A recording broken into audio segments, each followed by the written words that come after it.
সকাল সকাল ঘুম থেকে উঠে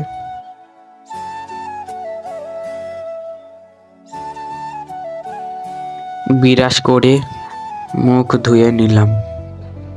তারপরে মুখটাকে মুছে নিলাম।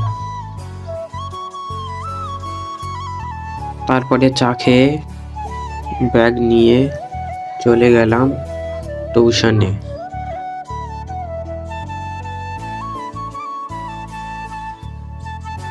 টিউশন থেকে আসার পর চান করে নিলাম। তারপরে সোয়েটার পরে নিলাম।